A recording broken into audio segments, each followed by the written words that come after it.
Eu acho que a primeira coisa que a gente precisava fazer era nos situar a respeito de tudo isso que está acontecendo, né? Em relação à pandemia de Covid-19, o distanciamento social, né? A Fabi tem dito, não é um isolamento, é um distanciamento, porque a gente acaba se encontrando de outras formas, né? Estamos todos enfrentando, então, um problema complexo e imprevisível. E o que a gente percebe, do ponto de vista da psicologia, é que, desde o início da pandemia, nós temos recebido muitas queixas coletivas de insônia, de hipocondria. Nós temos muito medo, medo de ver as pessoas. Então, a gente chora excessivamente, tem dor de cabeça, tem tontura, raiva, um luto enorme, não só pelas pessoas que a gente perdeu de Covid, mas também pelas pessoas que morreram no Brasil. Né? A gente está se aproximando de quase 500 mil mortes. Então, e a gente não tem possibilidade de fazer planos. Fazer planos como? Então, nós estamos lidando com um cenário de pandemia e de isolamento que pode nos levar a sentimentos de ansiedade, solidão, estresse, frustração, tédio, irritação, medo e desespero mesmo, né? Então, nesse momento, um dos procedimentos que eu sugiro para a gente buscar minimizar esses efeitos desse distanciamento é a gente fazer demonstrações verdadeiras de interesse, cuidado pelas pessoas. Como é que você está? Como é que estão as pessoas que trabalham com você? Como é que está sua mãe? Outro dia você comentou que não estava bem. Quando a gente pergunta para alguém como é que ela está, é importante que a gente não tenha medo do que vai ouvir, porque o que ela me disser sobre os problemas que ela tem, eu não tenho que saber resolver. O que eu tenho é que acolher, conversar com ela, olhar para determinados aspectos, compreender o que o outro está sentindo, não quer dizer que você precisa sentir o que o outro sente. Outra coisa é a gente poder pensar que, ao longo do trabalho, qual é o controle que eu tenho sobre os meus afetos e sobre a minha inteligência. Eu preciso aprender a olhar para mim e dizer, isso que eu estou sentindo é angústia, isso que eu estou sentindo é medo. É muito, na verdade, que eu preciso considerar que, antes de qualquer coisa, eu tenho que ter consciência dos meus afetos. Eu hoje estou triste, hoje eu não estou boa. A psicologia diz, não existe um nível de hierarquia entre o afeto e a inteligência. As duas coisas estão no mesmo pé. Por quê? Qualquer ação que eu vá fazer, eu preciso considerar que existe uma dimensão afetiva e uma dimensão intelectual. Existem essas duas dimensões. Então, Lena, é importante, é fundamental que a gente respeite o nosso tempo. Nós temos que respeitar o que a gente está sentindo, dizendo, não estou bem, eu estou precisando de ajuda, eu estou precisando dar um tempo, mas nós temos que pedir para que as pessoas também nos ajudem e digam, chega, Ana, levanta, sacode a poeira e dá a volta por cima. Porque a depressão é algo muito complicado na nossa vida. Depressão não é frescura, não é bobagem.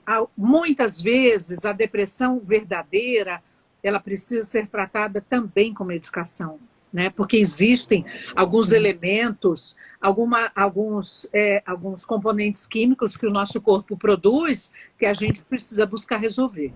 Muita gente foi demitido no período da pandemia. Não é porque a pessoa não serve para nada. É simplesmente porque trabalha numa empresa que fechou ou começou a ter dificuldade. Agora, nós sabemos a importância que tem o trabalho na nossa vida. Gente, nós estamos vivendo num país que tem 14 milhões e meio de pessoas desempregadas. A gente precisa parar de achar que nós é que não somos bons o suficientes para a gente poder achar algum emprego. Não é fácil, não é tranquilo de fazer, mas se a gente começar a se boicotar, nós não vamos dar nenhum passo. Distratores de estimação são aquelas coisas que a gente faz para se boicotar. Ter consciência dos obstáculos e não se boicotar, não ter esses distratores de estimação é fundamental. Nós temos sim possibilidade de deixar de nos boicotar. Nós Sim. temos que utilizar intencionalmente as nossas estratégias de aprendizagem para atingir os nossos objetivos. Então, nós temos que considerar que as nossas escolhas têm que ser algo que eu seja capaz de realizar. O que é autoeficácia? Então, assim, autoeficácia é o julgamento que nós fazemos acerca das nossas próprias capacidades para atingir resultados desejados ou algum resultado específico, mesmo quando acreditamos que algo pode ser difícil ou desmotivador. Ou a minha autoeficácia funcionando muito bem, eu olho e digo, é muito difícil passar por uma situação dessa, mas eu vou dar conta. O problema é quando a nossa autoeficácia é completamente negativa, né? E não nos ajuda a ver isso. Tudo isso, na verdade, acaba tendo algumas consequências, né, para o nosso trabalho. Então, por onde eu vou buscar ajuda para aquilo que eu não consigo? Né? Quanto de esforço eu tenho que colocar nessa atividade para conseguir realizar bem? Então, a consequência dessas crenças de autoeficácia também vão implicar naquilo que eu vou dizer, quanto de esforço eu preciso ter para saber que se esse resultado que eu tenho é algo que depende do meu mérito ou depende só de sorte, tá certo? Então, eu vou olhar e dizer, eu não sei se eu vou fazer, eu nem vou tentar, isso não vai dar certo. Então, isso é direto da crença de autoeficácia, tá certo? Eu não tentar. Ou então eu dizer, não consigo, não consigo. A crença de autoeficácia, resumindo, ela vai ter uma consequência muito grande no meu nível de percepção a respeito da minha realização. Como é que eu lido com isso? Buscando elementos que possam me ajudar na realização daquela atividade que eu quero fazer. Então, a primeira coisa que a gente precisa saber sobre a nossa autoeficácia, como é que a gente cuida disso, é a gente ter uma ideia definida dos nossos objetivos, né? Que objetivos eu tenho? Qual é o objetivo que eu tenho em estudar para realizar aquele concurso? É o meu motor motivacional. Alguém disse aqui, como é que a gente lida com a nossa insegurança? Só lida com a insegurança a partir do momento que a gente enfrenta a insegurança e diz, eu não estou conseguindo, alguém pode me ajudar? Você pode sugerir para mim um vídeo, uma aula, um curso que eu posso fazer? Então, esse objetivo que eu tenho, ter muita clareza dele, ele tem que ser concreto, realista e avaliável.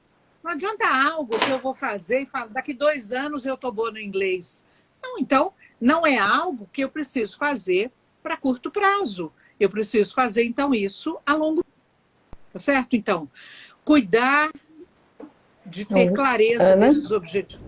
Como é que a gente olha e diz? Como é que essa nossa autoeficácia se constrói, se constitui? A gente aprende a realizar as coisas de algumas maneiras. Por exemplo, numa experiência direta, eu tenho um modelo. Então, se eu tenho uma admiração e um respeito pelo trabalho da Fabi, o que eu vou fazer? Eu vou começar a observar o que ela está fazendo de bacana. Eu vou começar a participar das lives que ela oferece, eu vou começar a participar dos cursos que ela me dá. É isso que a gente chama de experiência direta. Mas tem também uma experiência na psicologia que é chamada de experiência vicária ou vicariante, que é quando você fica observando o que o outro está fazendo. Outra coisa é algo que a gente chama de persuasão social. Quando as pessoas são levadas a atuar de forma a obter sucesso, eu digo, Fabi, vamos em frente. Acabou esse período de reclamação. Eu acho, e disse isso no começo, que não está difícil para ninguém esse período da pandemia, essa história das pessoas dizerem estamos todo mundo no mesmo barco, isso não é verdade. Nós estamos na mesma tempestade. Mas tem gente que está de cruzeiro, de navio, e eu estou de caiaque. Né? Então, dependendo do tamanho da onda, eu vou me dar muito mal. Mas a gente também pode olhar e dizer o que é que, na verdade, a gente está fazendo em relação às nossas possibilidades de olhar e dizer como é que a gente cuida de tudo isso. É importante, Fabi, que a gente pense, né, do ponto de vista da psicologia, o que é uma crença? Quais são as crenças que a gente tem? Então, essa crença, uma representação individual da realidade que tem validade, credibilidade para mim. só para mim. Mas é suficiente para guiar a minha percepção e a interpretação e o meu comportamento. Então, assim, é importante que a gente considere que a nossa identidade, a nossa personalidade, ela é formada pelo que as pessoas vão dizendo da gente e por aquilo que a gente também vai construindo sobre a nossa ideia a nosso respeito. Nós temos, sim, possibilidade de mudar essa nossa forma de agir, porque, para a psicologia com a qual eu trabalho, a nossa identidade vai se movimentando o tempo inteiro. Ela é dinâmica, ela é móvel e ela é evolutiva. Todo mundo pode fazer o que quiser da vida, desde que eu investisse o meu tempo e o meu afeto nisso. Então, quando a gente olha e diz, eu não tenho vocação para isso, eu não tenho talento, isso é muito fácil de eu poder dizer. Agora, isso é importante para mim, então eu tenho que ir atrás. O problema é que as pessoas acham que a gente nasceu para algumas funções. Eu, dentro da psicologia com a qual eu trabalho, não é assim. Né? Hoje eu posso trabalhar com agronegócio e amanhã trabalhar com tecnologia de informática, né, de informação.